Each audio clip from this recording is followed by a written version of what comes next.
خوددار رہے اور انہوں نے کبھی اپنی خودداری کا سودا نہیں کیا. اور میں نے یہ بھی عرض کیا کہ دوران گفتگو کوئی نازیبا حرکت ہو جاتی تو اسے برداشت نہیں کرتے تھے اور پھر بولنے والے کی شامت آ جاتی تھی. یہ ان کی خودداری، شان خودداری تھی اور ہوش میں رہنے کی دلیل تھی.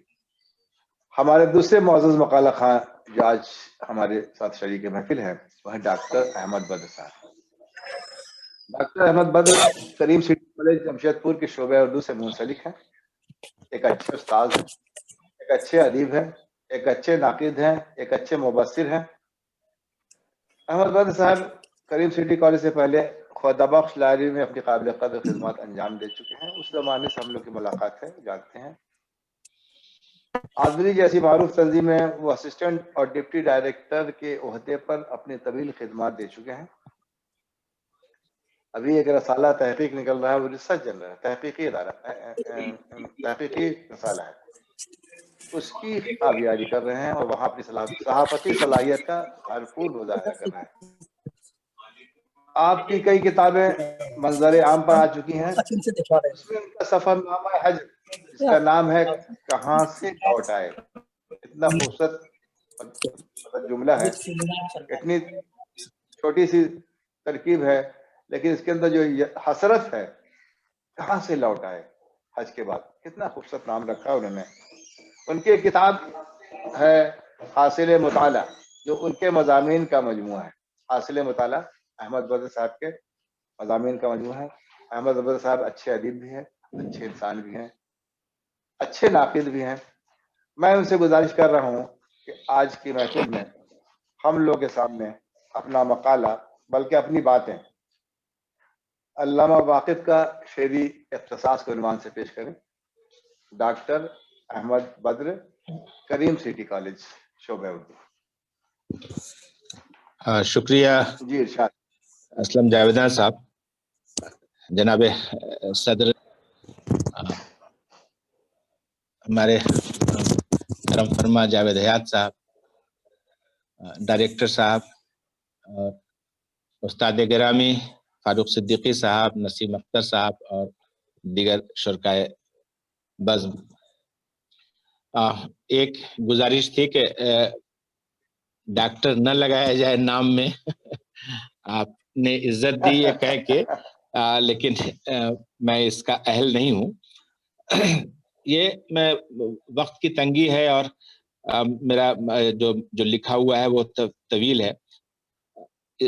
میں اگر زبانی بولوں تو شاید ادھر ادھر بہکنے کا اندیشہ ہے، اس لیے میں کوشش کرتا ہوں کہ تھوڑا تھوڑا ایک ربط کے ساتھ پڑھ دوں تاکہ باتیں آ جائیں اور مکمل ہو جائے. کوشش کرتا ہوں کہ 15 منٹ کے اندر انشاءاللہ ختم ہو جائے گا. موضوع آپ نے بتا دیا ہے، اور چونکہ ایک پس منظر ابھی نسیم اختر صاحب نے پوری زندگی کا رکھ دیا تو اس طرف جانے کی کوئی ضرورت نہیں ہے. میں یہاں سے شروع کرتا ہوں کہ علامہ واقف کی زندگی کی شاعری ان کی زندگی کے نشیب و فراز سے جڑی ہوئی ہے. زندگی کا پہلا دور آرام و آسائش کے ساتھ گزرا، نہ فکر معاش نہ غم روزگار، اوپر سے آرا کا ادبی ماحول. نتیجہ یہ ہوا کہ غزل مزاج میں رچ بس گئی اور زندگی بھر بسی رہی. 1936 میں آرا کے ایک مشاعرے میں ان کا شعر اس دور اور ماحول کے ساتھ ان کے رنگ سخن کے تعارف کے لیے کافی ہے. ابھی نسیم اختر صاحب وہ شعر سنا چکے ہیں کہ یہ امنگیں، یہ ترنگیں، یہ گلوں سے چھیڑ چھاڑ، فصل گل آئی تو عالم ہی نرالا ہو گیا. جو دوسرا دور تھا وہ زمینداری کے خاتمے کا دور تھا، اس کا بھی ذکر آ چکا ہے کامریڈ حبیب الرحمان کے حوالے سے کہ روزانہ سینکڑوں لوگ ان کے دسترخوان پر ہوتے تھے. اور انہوں نے خود بھی اس بات کا اعتراف کیا ہے کہ شعر و شاعری کے خبط اور موسیقی کے ذوق نے ہمیں تباہ کیا. مشاعرے میں غزل پڑھنی تھی، اس کی تیاری میں منہمک تھا. دیوان جی تشریف لائے اور خبر دی کہ سرکاری مالگزاری جمع کرنے کی آخری تاریخ 31 دسمبر ہے اور صرف 8 یوم رہ گئے ہیں. ہم نے انسنی کر دی. پھر کچھ دن بعد دیوان جی آئے اور کہا کہ آج آخری تاریخ ہے، کوئی صورت نکالیے ورنہ جائیداد نیلام ہو جائے گی. وہ واقعی نیلام ہو گئی. یہاں خوشی اس بات کی تھی کہ غزل مکمل ہوئی، رہی جائیداد اس کی واگزاری کے لیے مقدمہ شروع کر دیا. تو یہ دوسرا دور تھا. اب زندگی کا رنگ بدلا تو شاعری کا رنگ بھی بدلا. تغزل کی شوخی میں یاسیت کی آمیزش ہوتی گئی، ساز سوز میں تبدیل ہوتا گیا، لیکن غزل کی روایت اپنی تمام تر دلکشی کے ساتھ جلوہ گر رہی. دو چار اشعار اس دور کے ملاحظہ ہوں. یہ آپ گینے دل وقف ضرب پیہم ہے، نفس کی آمد و شد زندگی کا ماتم ہے. یہ اضطراب لیے صبح انقلاب آئی، چراغ شام غریبہ کی روشنی کم ہے. جواب نغمے چنگ و رباب ہے واقف، شکست دل کی جو آواز آج مدھم ہے. ایک اور غزل سے دو تین چیز سنیے کہ ہر نماز شوق کا انداز بے باک آنا تھا، ہائے کعبہ میں بھی دخل لغزش مستانہ تھا. تو نے پھر تڑپا دیا ہے مستی ابر بہار، عہد ماضی تو میرا بھولا ہوا افسانہ تھا. اشک حسرت چشم پرنم یاس و ہرما درد و غم، سینکڑوں عنواں تھے لیکن ایک ہی افسانہ تھا. علامہ واقف نے 1966 میں آرا سے پٹنہ مراجعت کی اور ذریعہ معاش صحافت کو بنایا. اس دوران اداریہ نگاری، مضمون نگاری، تبصرہ نگاری اور خبر نویسی سے لے کر شاعری تک وہ سب کچھ کیا جس میں آمدنی کا ذریعہ دکھائی دیا. یہیں سے ان کی شاعری میں ایک نیا رنگ شامل ہوا جسے انہوں نے طنز تغزل کا نام دیا. یہ وہ رنگ ہے جس کی ابتدا حضرت اکبر الہ آبادی کر چکے تھے، لیکن اس کی تکمیل بدست واقف ہوئی. انہوں نے اپنے کثرت مطالعہ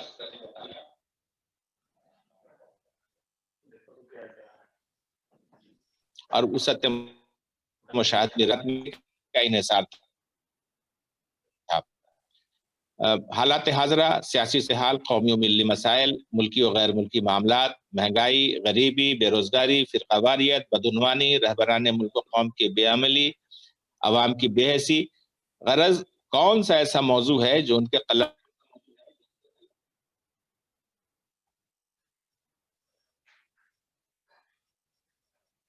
سے روزانہ نکل والی نشات میں نٹ. دیکھیے کہ ایسا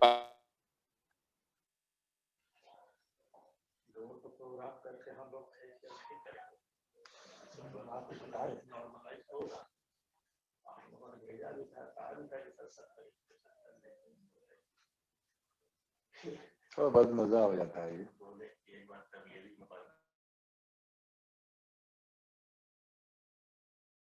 سر بھری ہو گئے ہم لوگ دے سکتے ہیں اشعار کی. میں یہ کہنا چاہتا ہوں کہ یہ اور ایسے اشعار پیروڈی کی صف میں نہیں رکھے جا سکتے. یہ تلمیحی نوعیت کے اشعار ہیں جن میں کسی مشہور شعر یا اشعار کی طرف اشارہ ہوتا ہے اور یا تو ہے یا اس کے مضمون توسیع جاتی ہے. اردو کے ادب میں اس قسم کے اشعار علامہ واقف کا اضافہ سمجھے جائیں گے. ایک بات یقینی ہے کہ انہوں نے کبھی غیر معیاری چیز نہیں پیش کی. مزاح اور ظرافت کے نام پر سطحی اور بھونڈے اشعار سے گریز کیا. ہولی کے دن بھی واقف آرٹ کا رنگ نہیں بدلا بلکہ رنگ بدرنگ نہیں ہوا. وہ کہتے ہیں کہ سعدی، حافظ، رومی، جامی، سب کی دیکھی فحش کلامی. ایک اشارہ کیا تھا نسیم اختر صاحب نے بھی. سعدی، حافظ، رومی، جامی، سب کی دیکھی فحش کلامی، پیر بہوڑ اور مال سلامی، مفت میں ہے ان کی بدنامی، برا نہ مانو ہولی ہے. افسوس یہ ہے کہ ان کے کلام کا بیشتر حصہ اب آسانی سے دستیاب نہیں. تھوڑا تھوڑا سا انتخاب کی شکل میں لطف ستم، راز ہے درون پردہ اور فردنامہ علامہ واقف فضیہ آبادی میں آ گیا. ڈاکٹر نسیم اختر نے تلاش و تصنیف میں وہ 25 غزلیں اور 3 نظمیں محفوظ کر دیں جو واقف صاحب نے انہیں بخش دی تھیں. لیکن یہ سب اس سمندر کی ایک موج بھی نہیں. انتخاب کرنے والوں نے عموماً وہ کلام چھوڑ دیا ہے جس میں کسی بااثر شخصیت کا نام لے کر ان کی غلطیوں اور کوتاہیوں پر گرفت کی گئی ہے. یہ ہماری سیاسی اور سماجی تاریخ کا ایک حصہ ہے. کسی برسر اقتدار سیاسی شخصیت پر کسی شاعر کا رد عمل بھی عوامی جذبات کی نمائندگی کرتا ہے. اگر ہجو نگاری کے نام پر مبتذل اور رقیق اشعار ادب کا سرمایہ ہو سکتے ہیں تو یہ صحت مند اور لطف تنقید ہے جسے ہجو ملیح کے خانے میں رکھا جانا چاہیے. ضرورت اس بات کی ہے کہ اس رنگ کے اشعار کا جائزہ صرف ادبی نہج سے نہیں بلکہ سیاسی اور سماجی زاویہ سے بھی لیا جائے تاکہ علامہ واقف کی شاعری کی فکری اساس بھی سامنے آ سکے. وہ خود اس کے بارے میں پر امید تھے اور کہتے تھے کہ وقت آئے گا کہ واقف آرٹ پر فکر کی بنیاد ڈالی جائے گی.